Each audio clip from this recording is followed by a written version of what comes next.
Hello, I'm Chrissy. And I'm Caroline, and we're interior designers. More and more people are asking us about what we do and how we do it. Which brings us to our new design adventure, the Design Duet. Join us as we discuss the ins and outs and the ups and downs of interior design. Today we've invited a young, dynamic business owner to come in and tell us about his wholesale business. The business is called Bachli and sells local and international furniture, lighting, rugs, decorative items and art. He currently has one showroom with a view to growing interstate. This business has products that wear in, not wear out. They are objects for life, heirloom pieces that are a personal investment. The showroom is sensational and products are displayed in situ. This is an interesting and exciting new business, and we would like to welcome its owner, Nathan Bachli, to our podcast. Hi, Nathan. How are you? Very good. Thanks for coming along today. Thanks for having me. Very excited. Oh, good. Well, welcome, Nathan. So tell us a little bit about your career background. I've sort of always been in furniture.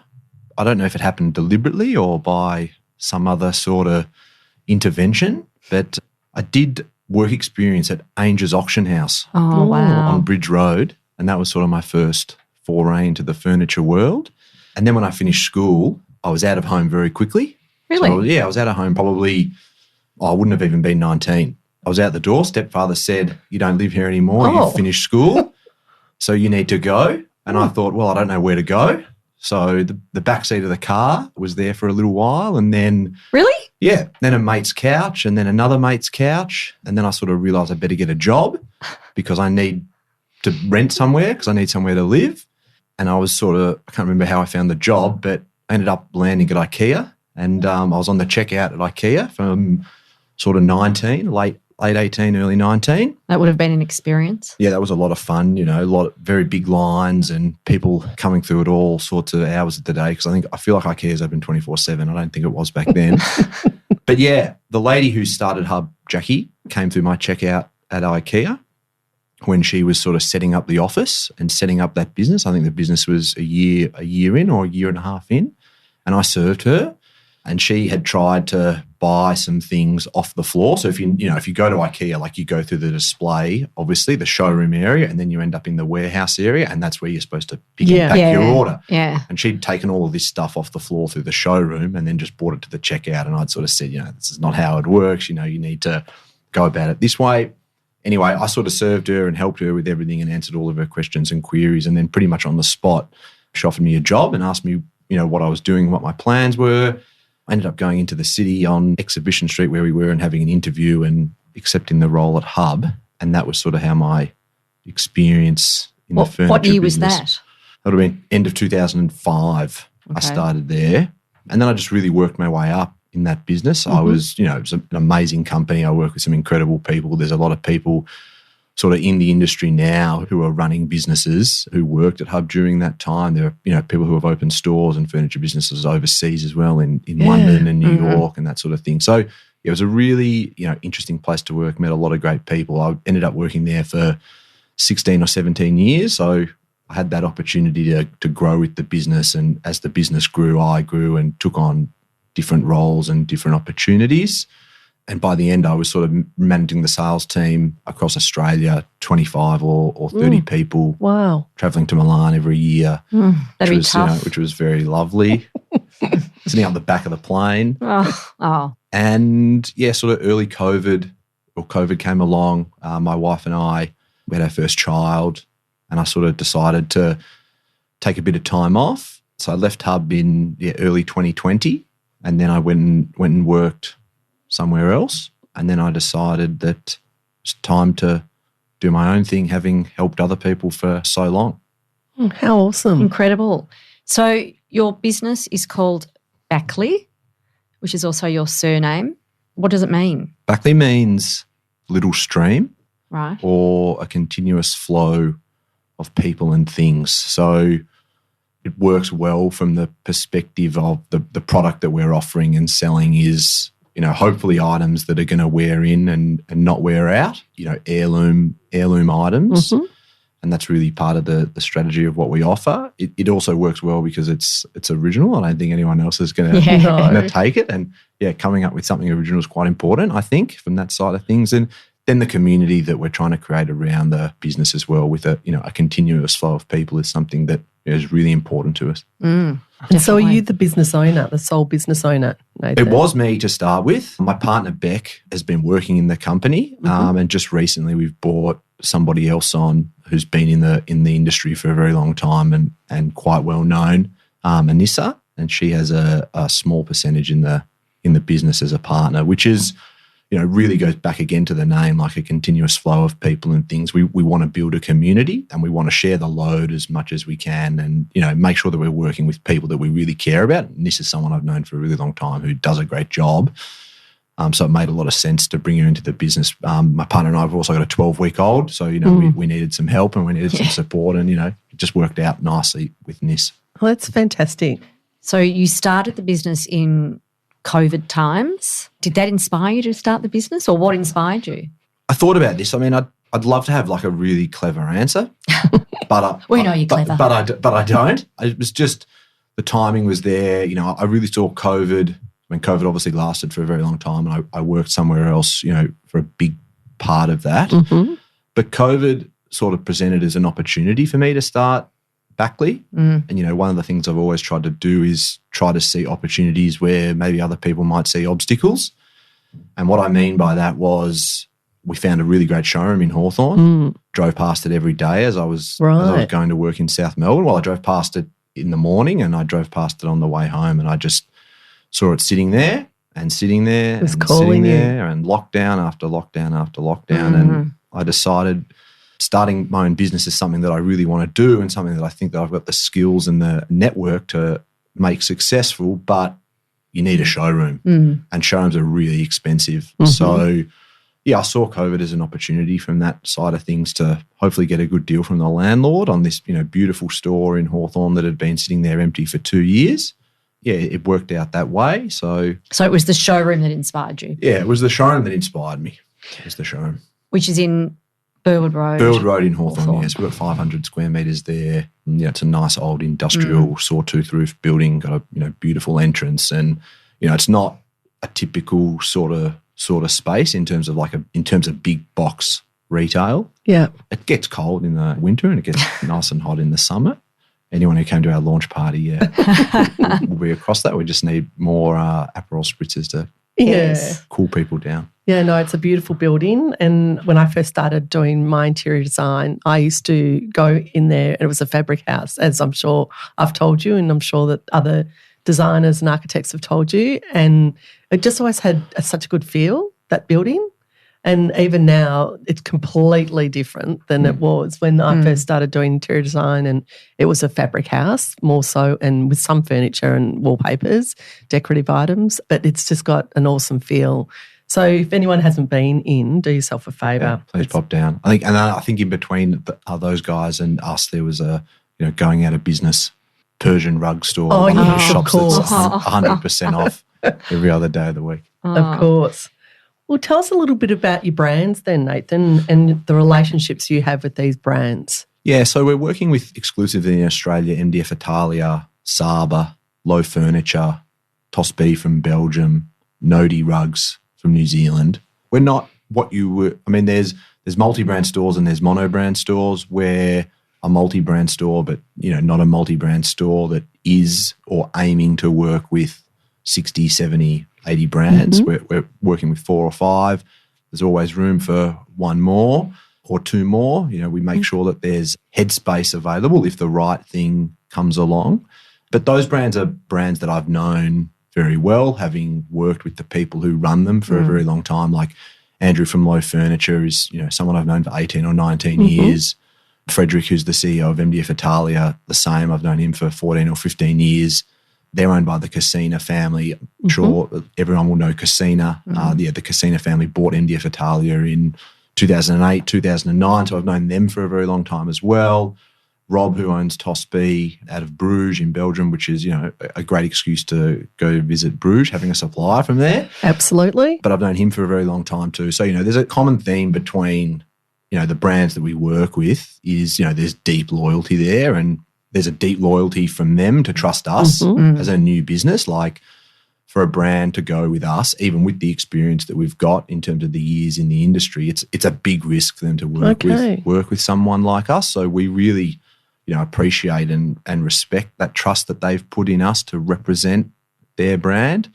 And, hopefully long term, that's going to pay off. And that's why we don't go and take on 20 other brands. I mean, we get emails every day from people who are interested in us, stocking their product. Local and international? Everything. Right. Oh, wow. Art, objects, furniture, lighting, rugs, all sorts of things. Like, there's no shortage of opportunity. And I actually think the key in this sort of business to doing well, it's about the opportunities that you say no to more so than the ones that you say yes to.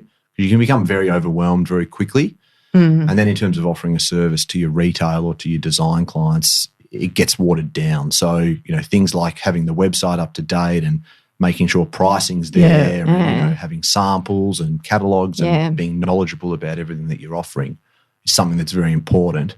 And if you try to be everything to everybody, then, you water that whole experience down and you're always chasing your tail. So, those brands are brands that I've known for a very long time, but that have been selected very carefully not to compete with each other or cross over or cut each other's lunch, so to speak. Like, they're very specific and they stick in their own lane. And we're fiercely loyal. And they sort of complement each other, perhaps. And they complement each other nicely. So, from that side of things. How many brands did you start with? We started with all of them, actually, except Saba. Saba came about because their agent is a gentleman that I worked with and I know for a really long time. And he introduced me to that brand. And, they do some amazing things, like their sofas are incredible. And, the price point is... We know, we've sat on them. The price point's very good. The Pixel sofa is, something that's just going from strength to strength. But it hasn't that well represented in Australia, I think, up until we started to really push it and show the brand. So, Good. Awesome. So tell us, what's next for you? What's next for Bachli? It's a good question. I think, at the moment we've just got to get to Christmas. If we look on the short term, we've got lots of deliveries to do and all of that sort of thing. But, I think ultimately long term we have a picture of becoming a national brand. So we're actively in Sydney at the moment looking for a showroom there. Awesome. Yeah, which we're aiming to open sort of mid next year. So fabulous. Any of our Sydney clients, sign up to the newsletter. What location? We'll be looking around, the typical areas. We won't let the cat out of the bag on that. But we've got a couple of sites there on the radar. And then longer term, I would love to become an international business and, open showrooms internationally is something that's a long time away and it's a horizon, but it's something that we want to do.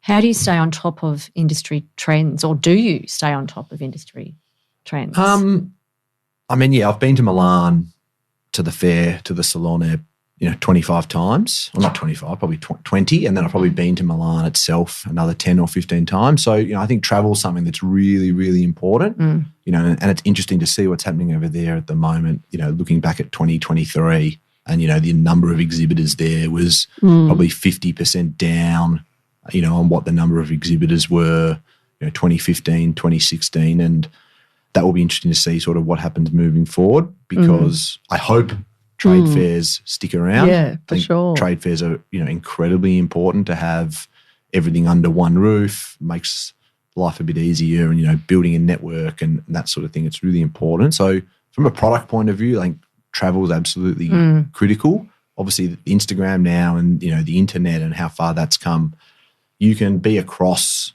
trends from your sofa, but that nothing can replace going overseas, going to a factory, going to a trade fair, having lunch with someone. Yeah, the relationship. In their office. And for us, I suppose from a product selection perspective, the word trend is not something that really enters our vocabulary, because everything we want to sell and offer to people goes back to those heirloom products, things that wear in that don't wear out. So we don't want to be offering something that in 5 years' time, Mr. or Mrs. Jones won't be happy having in their home because it was fashionable or trendy in 2015, but now they don't like it anymore. We want things that are going to maybe end up at Leonard Joel one day or Shapiro's in Sydney and, being auctioned off for double the price that you can buy a new one for. So we're really careful not to fall into the. Well, from a sustainable point of view, it's better too. Absolutely, yeah, absolutely. So we're careful not to fall into the trend side of things when we're selecting products, and then the other part of it for us is the operational side of the business is really important, and there are trends there. Yeah, in terms of what's happening with AI, what's happening, with website development. If you look at the different tools that you've got now for product configuration and how do you keep across all of that? I think networking is really important, and speaking to people who are at the forefront of that, which is quite interesting. I think in Australia, especially from the furniture side of things, a lot of the competitors are very competitive with each other in the sense that I look at the design community and I say it's really amazing how, designers and architects, through things like the DIA and that sort of thing are, very supportive of each other. I feel like from a furniture side of things, it's a little bit more competitive. I could never imagine, I would like to change that, but I could never imagine a situation where I'm sitting down with a competitor and asking them, how they're developing their website. They're probably not going to share that information with me. Yes. It would be nice to see that potentially change. Yeah, in terms of staying on top of those trends operationally, it's just really important to be networking, have mentors and people who can share, different ideas with you. If you can't go and have another job and work somewhere else and learn what they're doing and how they go about it. Nathan, I just want to also ask you about your showroom. I know we've talked about it and how I have been in there when I first started and I'm still going in there now. But how you said to us it's actually something in COVID that you saw and found and then you went to and thought, no, that's there for a reason. You're driving past it twice a day. It's meant to be. So tell us about the showroom. So when you did get the showroom and how did you transform it? Yeah, I think, as I said, we drove past it many, many times and walked past it and pushed the pram with the newborn past it, and it just sat there and sat there and sat there. And, then we rang up the agent and I asked them how much it was, and then I rang him up again in 4 months' time and I said, how much is it now? And then, it was literally like a courting process over a couple of years. And then we were sort of in that final lockdown in Melbourne and I said, can we go through it? So, it was 2 years before we even went through it. 2 years? Yeah, it was because we couldn't. They weren't allowed to do those inspections. And then I went in and because I think you'd said, Kaz, it was a wallpaper store, but who'd ever been in there prior to us taking it over was also living in there. I probably shouldn't say that. I might get the landlord in trouble. It was a commercial lease. But so there was quite a lot of make good to do, but it had all this like jungle wallpaper in terms of ferns, and it was all blue and teal, and the colour scheme was completely wrong for what we wanted to do. There was this very old carpet that had been put down, and because people were living there, the skylights had been cut in all these interesting places, and so there was quite a big make good to do. Yes, which was something that made me nervous because when we're getting started, we want to make as big of an investment as possible into our collection. Yes, in terms of the product that's on the floor, not necessarily into like the fit out of the showroom. Because we're not there to win an award for a showroom fit out. We're there to do a really good job of, representing the products that we sell. So, there was quite a lot of work that needed to be done. And, luckily our landlord came to the party and, moved a few things out. But then the rest of it we had to do. And, being a sawtooth roof, we're talking about ceilings that are, 5 or 6 metres high. So, I was working somewhere else at the time, Monday to Friday. And then, I'd finish work and I'd go there. And I'd get up on the scaffolding and, I'd paint the sawtooth roof until 8 or 9 o'clock. Oh, wow. I'm much better on an Excel spreadsheet than I am on a hammer and nail. And paintbrush. So I wasn't doing a very good job. And number 2 was Beck, my partner, was, getting quite worried that, one day she'd come down there in the morning and I'd fallen off the scaffolding or something like that. So, then I got onto Airtasker and I found some qualified painters and they did a good job. But there were a lot of elements that we, had to get our hands dirty for, in terms of ripping up carpet and, painting different areas and, pulling out, parts of the previous fit out that was there that we did ourselves. So, it was a real labour of love, and that, sort of adds to the story and, absolutely, sure does. Like the story that we have internally about, how it all started and where it came from. And, that's something that's really important. Like I was saying before, I've always tried to see opportunities where other people see obstacles. And, that showroom, whilst it's in a great area and, a great neighbourhood and, a fantastic street in terms of traffic, like it's peak hour traffic, there's nothing else along there really that is like us. It's by no stretch of the imagination like a furniture district or, precinct. We just simply could not afford Church Street. And even if we could afford Church Street, I don't think, I'd be seduced by Church Street. We want to be a little bit off the beaten path and, doing something that's different and, has got character and, that flows through lots of different things, like including a showroom with a sawtooth roof, which is, something that's a little bit more different. Absolutely. So with your brands, how do you curate your collections?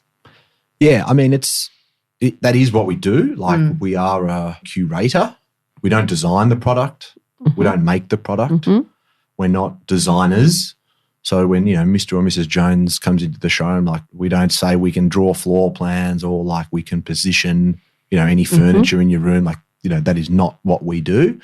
We're there to provide a service and, the service needs to be inspired and, the furniture that's there has been curated and been selected from the brands that we represent. So, the Australian market is different to the London market. It's different to the Milan market. It's different to New York. So what sells in New York doesn't necessarily sell in Melbourne. And, we lean on our suppliers a lot from their experience in terms of what's doing well around the world.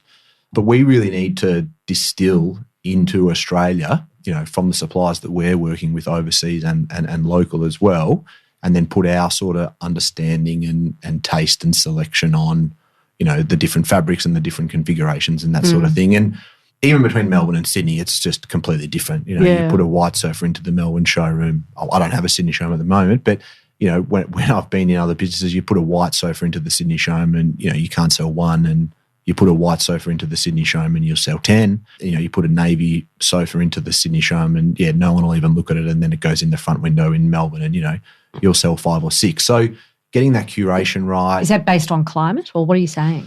Well, I just think it's a different aesthetic, a different climate. It's obviously hotter there. Even if you walk through the CBD in Melbourne compared to the CBD in Sydney, you just look at the way that people are dressed and present themselves. It's quite different. It's so it's true. More of a beachside, harbour side lifestyle there. Whereas we're a bit more, laneways and New York. And I won't go into which one's better or worse, but we know. We won't ask you then. But I can pinpoint the differences. Oh no, Perth for me. Perth's where it's at.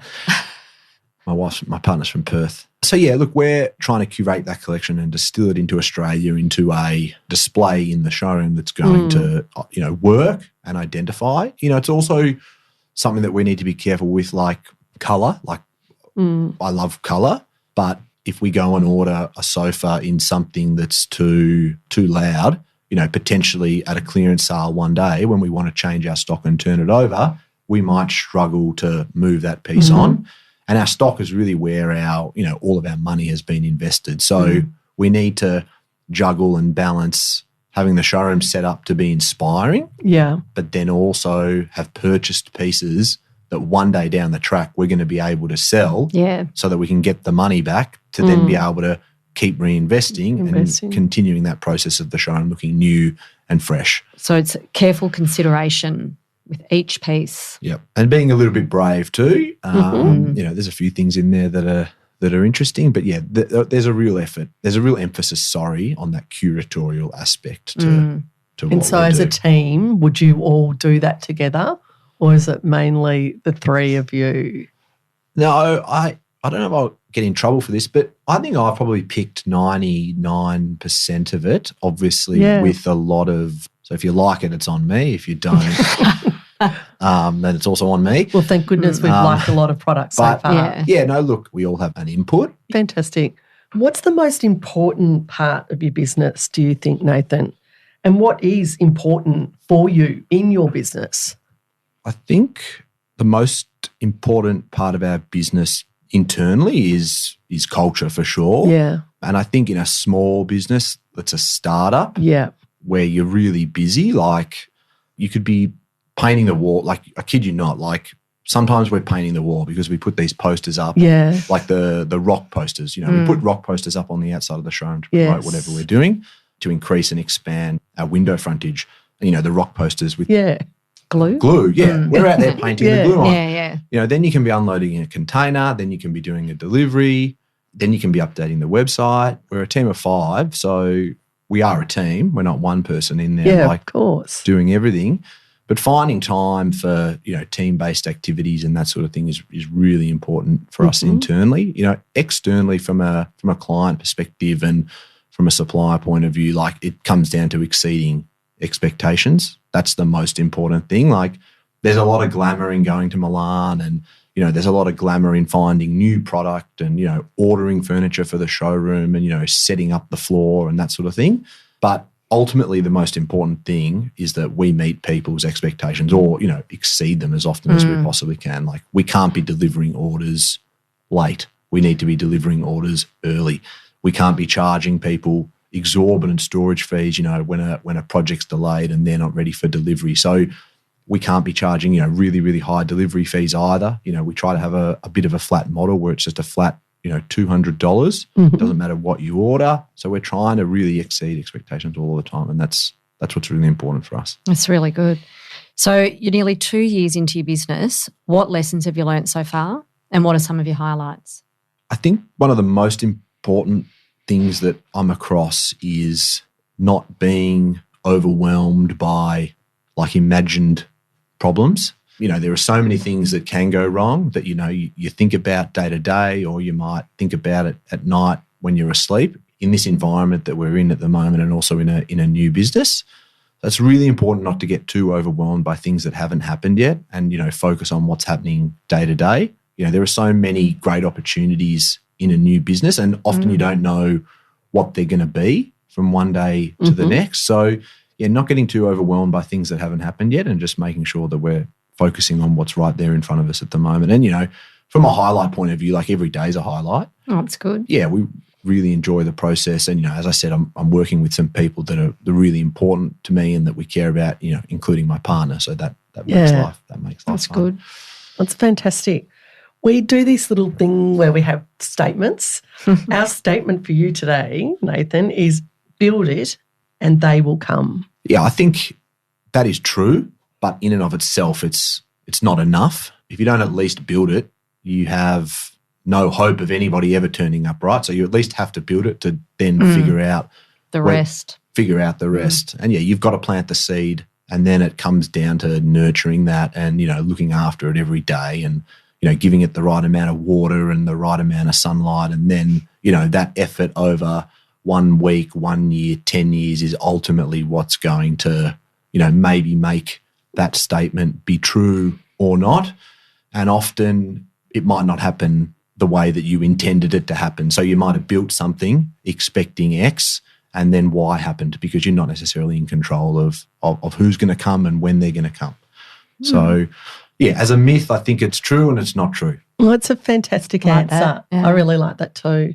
Water, sunlight, all of those things that, you know, come to us every day. But if you're not there nurturing it along the way, nothing will happen. Yeah, It's your other baby. Yeah, exactly right. And you have to be there, and you have to be there every day. And you got to be there through the ups and the downs. And, you know, I think that's what business is at the end of the day. Like, it's an adventure. So you want to be on that adventure with the right people. But then it's also very important to visualize where it is that you're going, because that's what helps you get through those, you know, those periods where things might not necessarily be going the way that you want them to. And, you know, that's something that I think that I've got down pat. I've always been able to visualize where I want to get to or where the business might be going. And then even in moments where things aren't, you know, working out the way that we would like them, in the back of your mind, you're still thinking about where you're going to get to. And that's what helps you get through those periods where an extreme amount of effort might be required in order to stay the course. Yeah.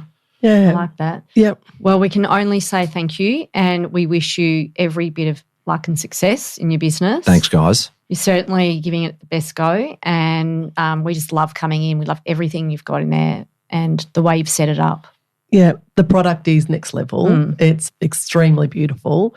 And like you're saying there, you want them to be pieces forever. And we think that, how we try and sell and on-sell products to people, you certainly can see that with everything that you have. And you're a true professional. And we've had and honest. Thanks, and had guys. Nothing but, great fun and joy and entertainment with you so far. We've had a good time. Yeah. Really appreciate it. So we wish you all the best. And to you guys too, a podcast, well done. Oh, That's brave. Thank you, Nathan. That's braver than opening a showroom, I reckon. Oh, gosh. That's a big statement. And you're killing it. It's too. Oh, thank you. Thanks, Nathan. Wouldn't appreciate it.